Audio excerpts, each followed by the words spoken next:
Hey everyone, we got an overlook on The Creep for you, but before we get started, I just want to send a special thank you to our very first patrons. We're going to give them a shout out right here to Kyle Bridgman, Ted Harrington, and Theron Kurth. Thank you guys very much for stepping across the line and supporting us. That was very cool. On with our video.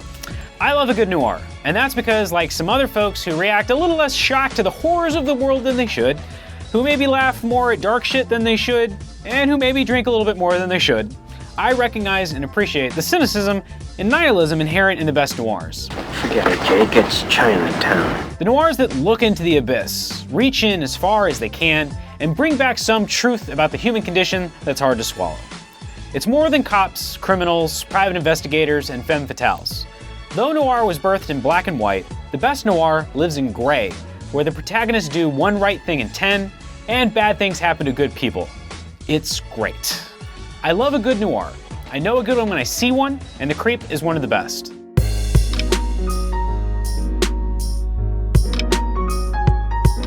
The Creep was a 4-issue miniseries from 2014 written by John Arcudi with art by Jonathan Case.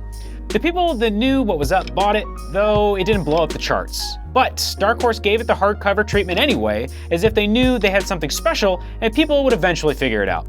The Creep is about a private investigator named Oxel who receives a case from an old flame.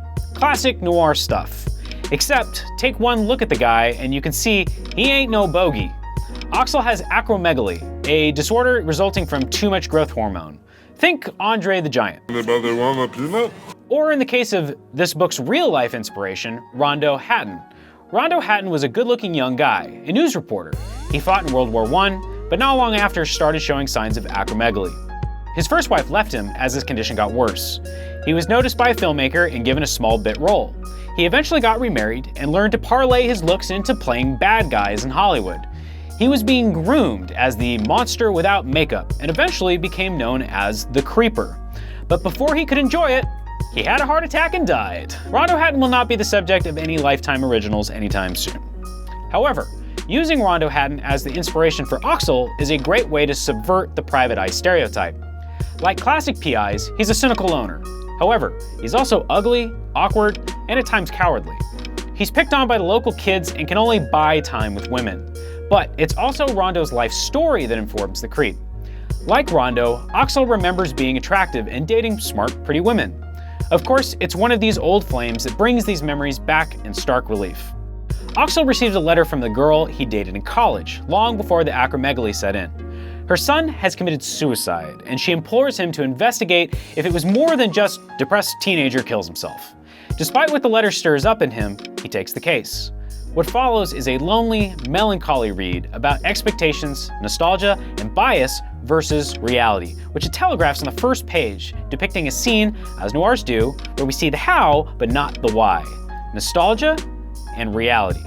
This theme is carried throughout, most notably by the change in art style. The book switches to a softer watercolor-based style while depicting Oxel's imagination. In fact, with the exception of the last issue, we only ever see Oxel's ex-girlfriend the way he imagines she looks after reading her letter and talking to her on the phone. This style is applied to Oxel's dreams as well as the hallucinations of the dead teenager's grandfather, a mentally unhinged man who was once very close to the teenager before he died. It directs our attention to how difficult it can be to get at the truth when memory and bias get in the way. What we choose to remember and what we'd rather forget.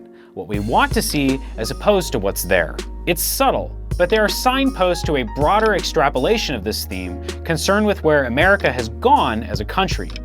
The Creep sprinkles in stuff here and there to establish a setting, but also to clue us into that wavelength, culminating in a shot you can't avoid using without ascribing purpose to it. But The Creep is also just a great yarn. What sets The Creep apart from the popular modern crime comics like 100 Bullets, Criminal, and Scalped is that those amazing books have a high degree of pulp style and verve, but The Creep is more interested in humanity. It's full of people you know, of tragedy you've been touched by, and stakes you can relate to, whether it be the mother's best friend who just wants to move on and heal, or the teen's grandfather racked with guilt. However, it's Oxel himself who is the most interesting character of all. Under Oxel's awkwardness and ugliness lies a shrewd wit. Similar to the way Rondo Hatton knew his looks could make him money, Oxel knows his looks can make people underestimate his intelligence. Like Columbo. But he's not so smart he doesn't make mistakes, but he's smart enough to know when he's made them. He's as motivated by hope, guilt, compassion, and bitterness as the rest of us, and he has a great arc that takes him from a place where he makes a mistake out of nostalgia that hurts people, to a place where he acknowledges and takes responsibility for that mistake. I love Oxel, and I'd like to hope we get to see more of his cases down the line. The Creep is great. It's a short read you can finish in one sitting. If you're new to noir comics as a genre, this is a great introduction, or a hidden gem if you think that you've read everything. It also has a ton of reread value. This was my 4th or 5th reading, and I'm still finding new details that lead to deeper meaning. Hey, if you like this video and you want to see more videos like this more frequently, we do have a Patreon up and running. It's very easy to go there, check it out. Even if it's just a little bit of money, a little bit goes a long way. So just, think about it. You don't have to do it right now, just think about it, ruminate on it, go see a movie, live life, put it in your brain, maybe.